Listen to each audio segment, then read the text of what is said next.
Upcast, que no te lo cuenten. Escúchalo.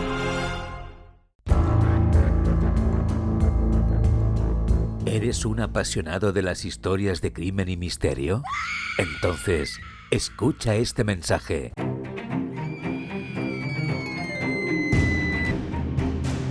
Prepárate para una experiencia sin igual con el nuevo libro del podcast Crímenes Ibéricos, coordinado y escrito por Joan Prats y todo su equipo en Upcast. Tras el éxito del podcast de True Crime, que ha sumado más de 10 millones de escuchas, sumérgete ahora en 10 casos inéditos, escalofriantes e impactantes de asesinatos producidos en España, analizados por criminólogos que ofrecen una perspectiva única y reveladora. Desde los callejones de Barcelona hasta los campos de Andalucía, Crímenes Ibéricos, el libro, te lleva en un viaje a través de la oscuridad y el suspense. Prepárate para descubrir la verdad detrás de los crímenes que han estremecido a toda una nación. Consigue tu copia en todas las librerías o a través de Amazon. Crímenes Ibéricos, libro editado por Al Revés y escrito por Joan Prats.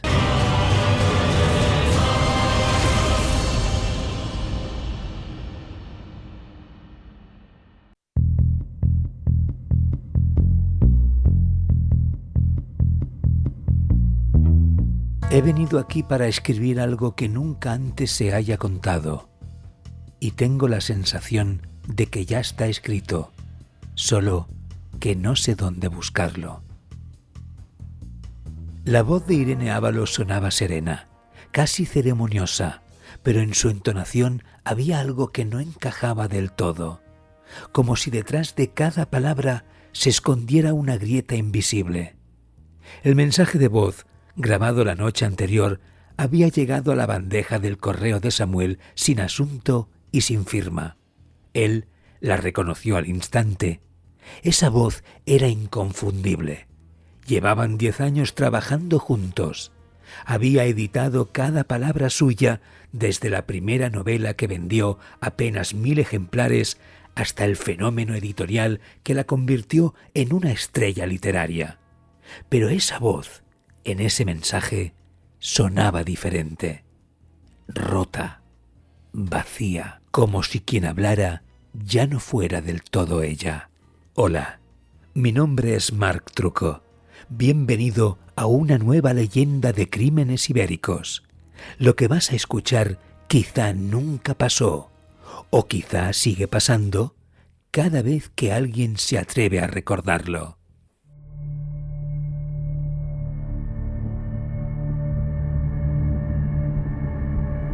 Irene llevaba semanas sin responder llamadas. No había entregado el manuscrito prometido. Y ahora, esto. Un audio de menos de 1 minuto, lleno de silencios, de pausas largas, de un fondo apenas perceptible que Samuel, sin saber por qué, escuchó una y otra vez. Como si el archivo guardara algo más que palabras. Como si el mensaje no estuviera dirigido a él, sino a alguien que escuchaba desde otro lugar. El viento, quizás. Aves, tal vez. Pero también algo más. Algo que sonaba a crujido de madera vieja, a metales cansados. Algo que rozaba el micrófono sin hablar, como un dedo mojado recorriendo la superficie de un vidrio empañado. No era ruido blanco. Era algo con intención, algo que no debería estar ahí.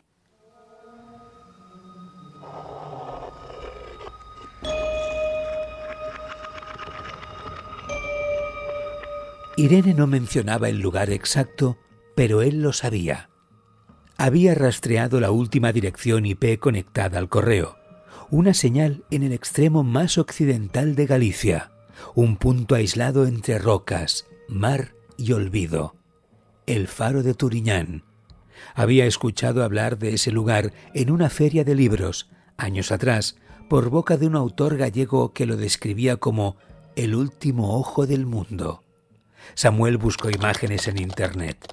Nada especial. Un faro en ruinas, aislado, azotado por la niebla y el viento. Y sin embargo, algo en esa imagen lo inquietó profundamente.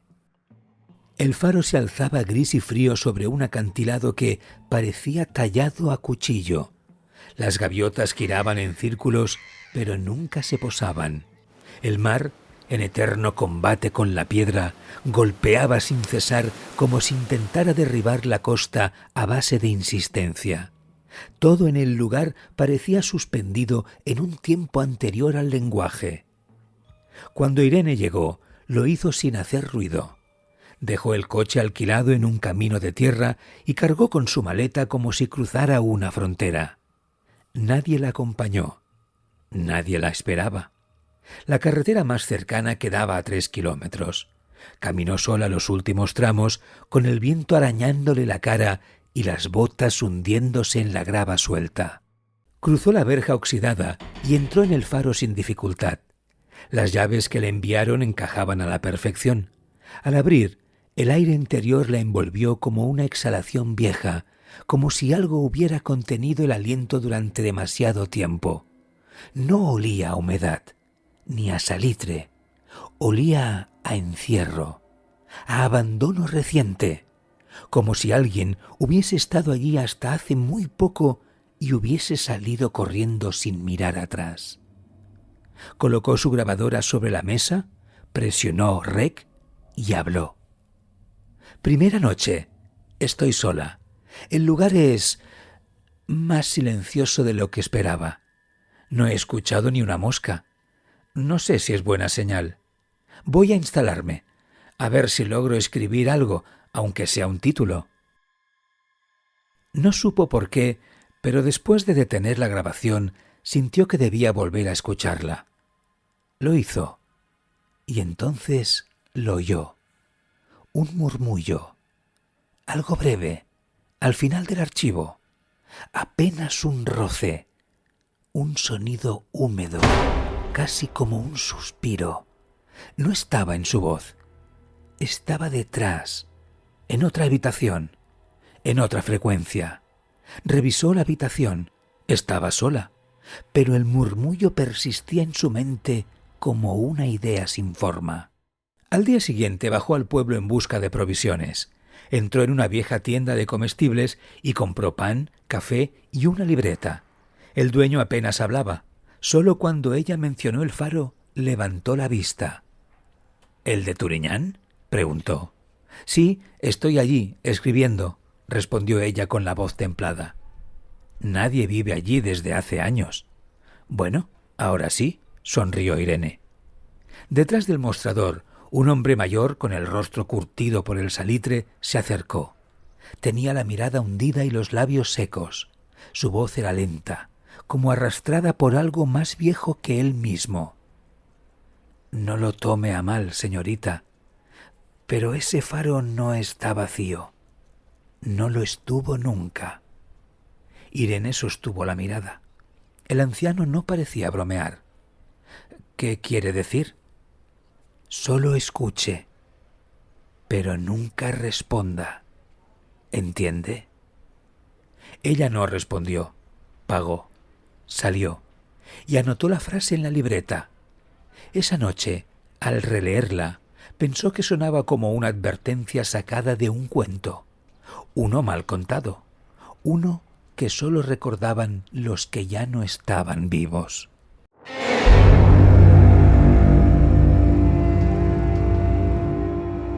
Esa noche grabó un segundo audio. Lo envió sin pensarlo demasiado, casi por impulso. Samuel lo recibió entrada la madrugada.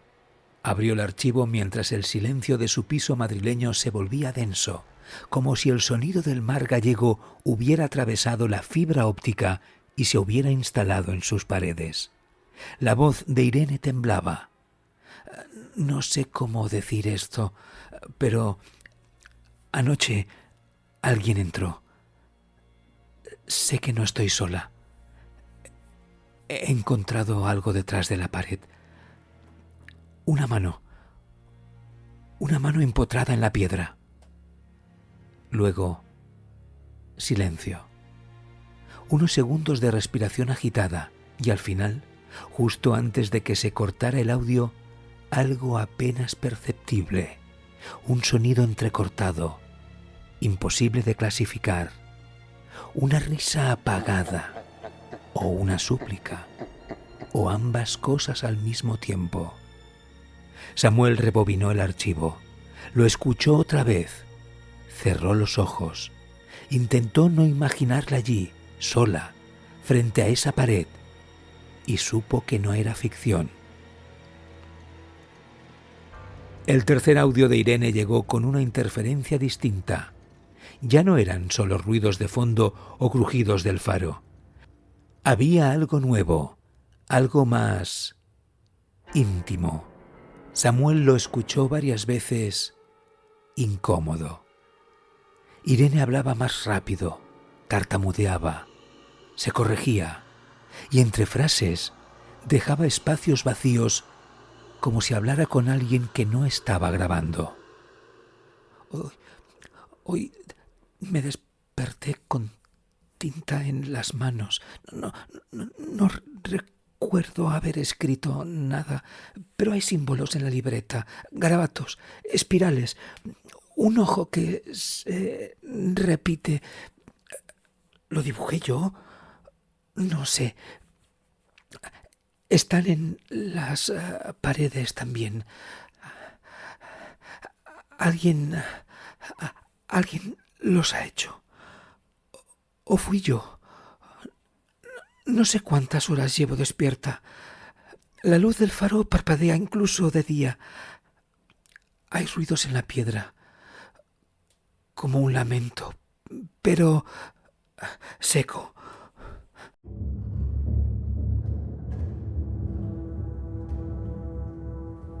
Samuel pausó el archivo, anotó algunas frases, pensó en llamar. No lo hizo. En lugar de eso, abrió una carpeta en su escritorio. Irene, nuevo proyecto.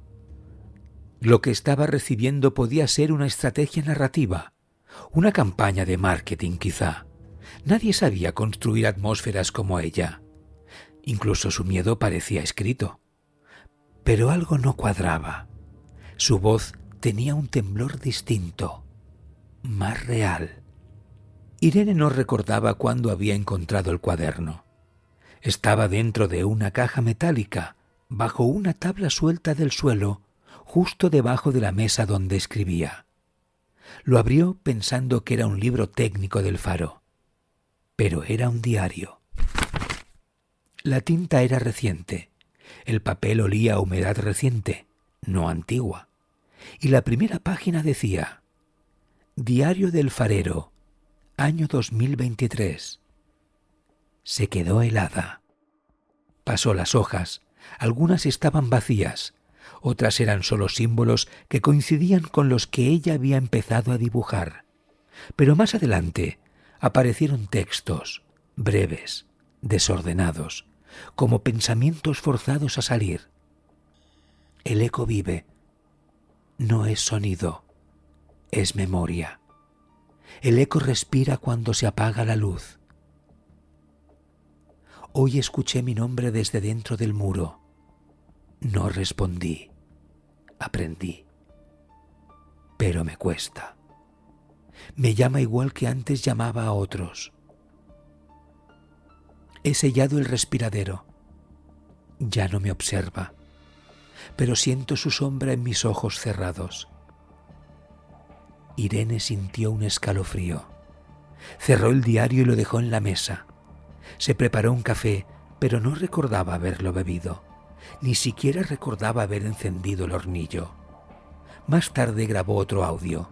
Esta vez lo guardó sin enviarlo. No me siento mal, solo distinta. Como si algo dentro de mí no estuviera del todo alineado. He soñado con agua en los pulmones, pero al despertar sentía frío solo en las manos. Y no es lo mismo.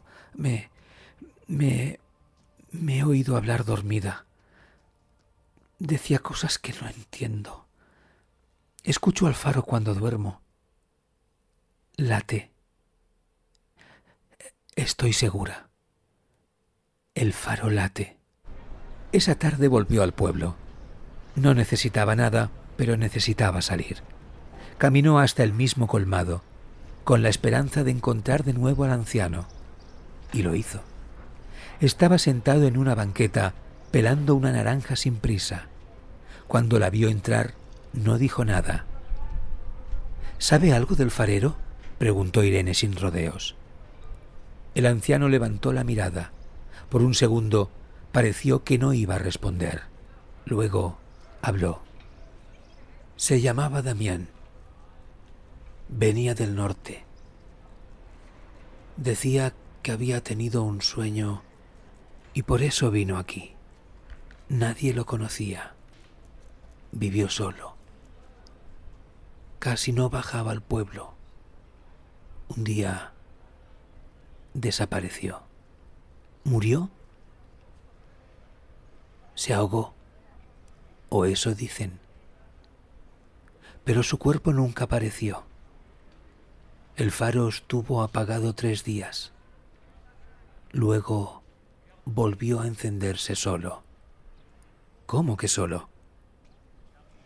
El anciano sonrió. No era una sonrisa amable. Era algo más antiguo. Ese faro nunca necesitó farero. Siempre ha sabido cuándo encenderse. Irene volvió al faro al anochecer. Al cerrar la puerta tras de sí, notó que el cuaderno ya no estaba donde lo dejó. En su lugar, una hoja arrancada. Sobre ella, una frase escrita con su propia letra. No respondas, solo escucha. La noche siguiente comenzó con silencio, uno más denso de lo habitual. Irene no grabó nada, no escribió, no leyó. Solo se sentó frente a la radio antigua de baquelita, observando cómo el dial oscilaba de una frecuencia a otra por sí solo, hasta que la voz empezó a hablar. Al principio pensó que era una transmisión, algún locutor nocturno con una señal extraviada, pero luego lo entendió. Era su voz, su tono, su timbre, pero no era una grabación. Repetía frases que ella nunca había dicho. No debes estar aquí. No eres bienvenida. Pero ahora eres parte. Tú ya no decides. Irene se levantó de golpe. Apagó la radio. El silencio regresó. Entonces encendió la grabadora y entre jadeos susurró. La radio ha dicho mi nombre y cosas que no recuerdo haber dicho nunca. Creo que me está copiando o no lo sé. Hay algo que me escucha y responde con mi voz. A 900 kilómetros de allí, Samuel finalmente tomó una decisión. En la madrugada, contactó con la Guardia Civil y presentó una denuncia por desaparición. No tenía pruebas suficientes, pero sí una cadena de audios que hablaban de aislamiento, pérdida de conciencia, delirios y un silencio total desde hacía 2 días. El caso llegó al inspector García, un hombre acostumbrado a rastrear cuerpos en montañas, barrancos, estaciones abandonadas, casi nunca en faros, menos aún en uno de los puntos más remotos del país. 2 días después, García y su equipo accedieron al faro. Lo encontraron cerrado por dentro, sin señales de violencia. No había nadie, ni restos de comida recientes, ni maletas, ni ropa. Como si nadie hubiese vivido allí en semanas, como si Irene nunca hubiera llegado. Pero en el centro de la sala principal, justo bajo la lámpara central, descubrieron algo más extraño que una desaparición. Una espiral dibujada en el suelo, hecha con algo rojo. El análisis posterior confirmaría que era sangre. No era pintura, no era óxido. Era sangre humana, seca pero reciente. La espiral tenía exactamente 6 vueltas y en el centro una grabadora apagada. García la encendió. El audio se interrumpía con interferencias.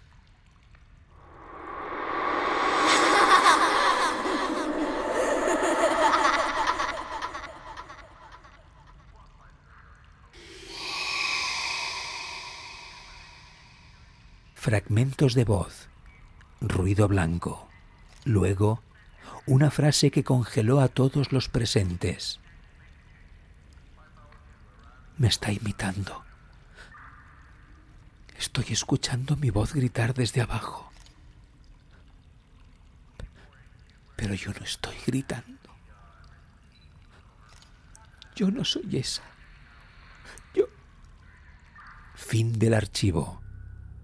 La cinta se rebobinó sola.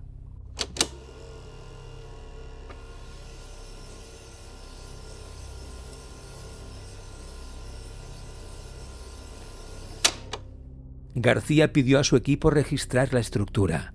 Uno de los agentes notó una diferencia sutil en la acústica del suelo, junto al rincón donde se encontraba la antigua radio. Golpeó con el pie. Un sonido hueco respondió. Quitar la alfombra reveló una trampilla rectangular, cubierta de polvo, sin cerrojo visible. Una ranura en el borde dejaba escapar un hilo de aire denso, cargado de algo más que humedad.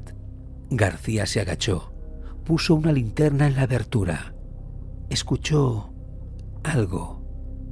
No era un eco, era una respiración. No humana, no rítmica, solo presente.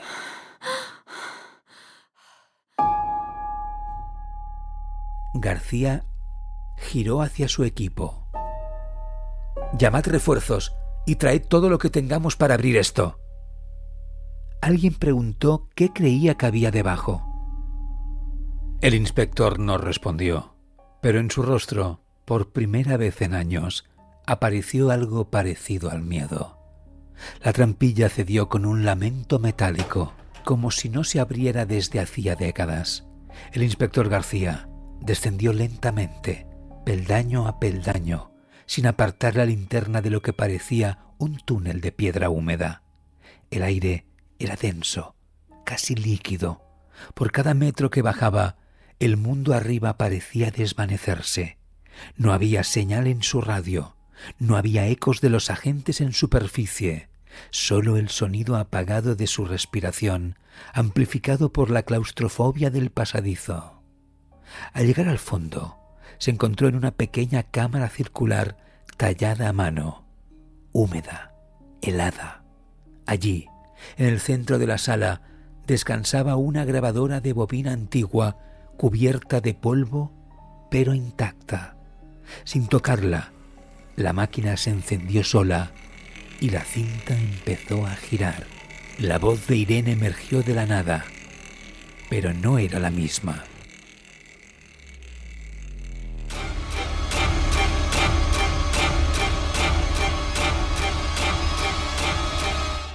Si escuchas esto, es que yo ya no soy yo. No sé cuánto tiempo ha pasado. No sé si me fui o si me quedé atrapada en algo que nunca entenderé. Escucho mi voz por las noches. Habla sin mí. Siento cómo se estira dentro de mí. Algo me habita. Yo ya no decido. Lo siento. Luego, un silencio artificial, helado, y después, risas. Risas distorsionadas, como voces de niños escuchadas a través del agua, y pasos, claros, definidos, en la piedra detrás de él. García se giró en seco, pero no había nadie, o, peor aún, había alguien que no se veía. La linterna parpadeó, el aire se volvió más denso. En una de las paredes, cubierta de salitre y líquenes, algo sobresalía, una forma incrustada en la roca. Al acercarse, el inspector sintió un peso en el pecho, como si el aire se hubiese convertido en plomo. Era un cuerpo, una mujer. La silueta empotrada en la piedra como si hubiera sido absorbida lentamente por la cueva. El torso aún era reconocible, las manos extendidas como pidiendo ayuda.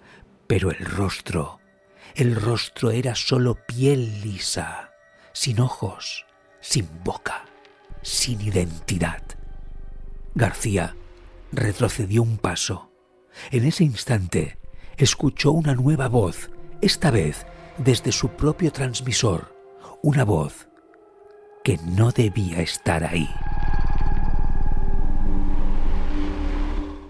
En Madrid, Samuel trabajaba en silencio cuando una notificación lo sacó de su letargo.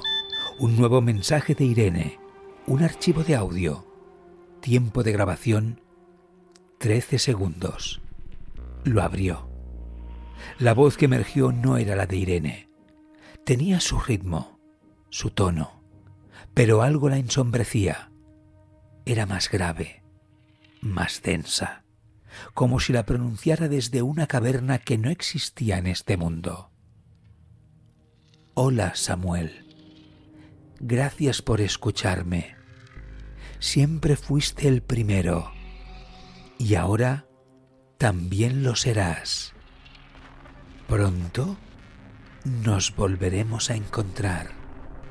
No cierres el archivo, déjalo abierto, que otros lo escuchen también. Samuel se quedó paralizado. Reprodujo el audio 3 veces más, y cada vez, al final, la voz parecía acercarse, como si se moviera hacia el micrófono, como si supiera que él estaba oyendo. Cerró el portátil, pero la voz seguía. Semanas después, en una pequeña librería del casco antiguo de Santiago de Compostela, una joven de abrigo rojo hojeaba una novela negra en la sección de autoras nacionales. El título: Los susurros de la piedra. Autora: Irene Ábalos. La chica se acercó al mostrador. El dependiente hojeó el libro con curiosidad. ¿Te interesa esta autora?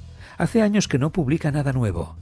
La joven asintió, y mientras pasaba el código por la caja, susurró algo apenas audible. Nunca me fui. No era su voz. Era otra, grave, hueca, como salida de una cavidad sellada bajo tierra. Y mientras salía por la puerta, sin girarse, el sonido de una cinta rebobinándose llenó por un instante el aire de la librería. Nadie supo de dónde venía.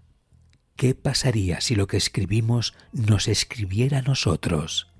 Si nuestras palabras fueran puertas y nuestras voces ecos de algo que no comprendemos.